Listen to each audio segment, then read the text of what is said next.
នៅប្រវត្តិប្អូនរបស់ខ្ញុំគង់លេនដែលធ្លាប់ដឹកដៃខ្ញុំគង់ណៃ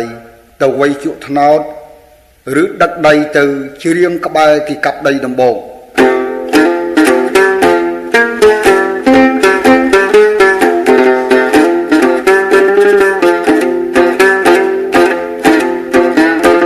រសៀលជ្រៀលជ្រេប្រសូរិយានេ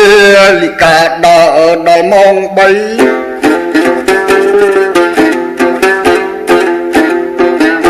គណៈកងដែលគេចាត់តាំងដែលប្អូនភ្នែកភ្លឺប្អូនមានកម្លាំងប្អូនដឹកដៃបងទៅជ្រៀកចបៃពេលគេសម្រាប់កាប់ដីដំបូកប្អូនដឹកដៃមកឲ្យបងជ្រៀងចបៃ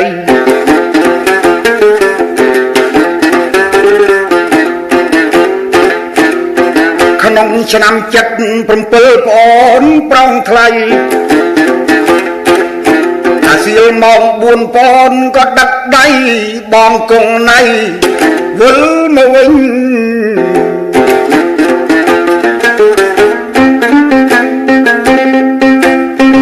ពេលព្រឹកប្អូនណាយ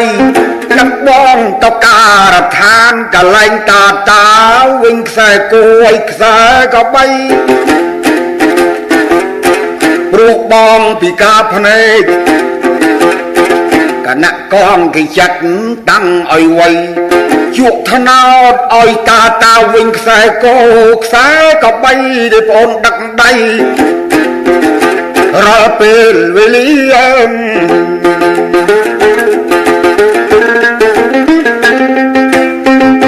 នឹកស្រណោះប្អូន78តែគេបំបែកពីបងគង់ណៃតកងឆ្លាត់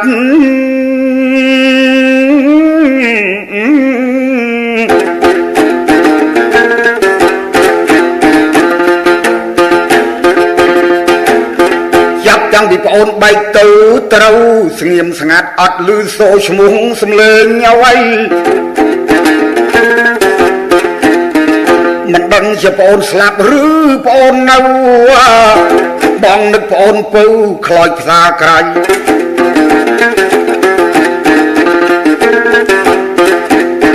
ខ្ញុំសូមបួងសួងទេផ្ដាទិសទាំង8បើប្អូនរស់មានជីវិតនៅសពថ្ងៃនៅក្នុងកម្ពុជាយើងឬមួយស្រុកក្រៅដទៃសូមឲ្យប្អូនបានសុខសួស្តីវិលមករកបងគង់ណៃបងមិនស្លាប់ទេប្អូនកុំភ័យសពថ្ងៃបងនៅក្រុងភ្នំពេញអីបើប្អូនរស់នៅសូមប្អូនវិលវិញ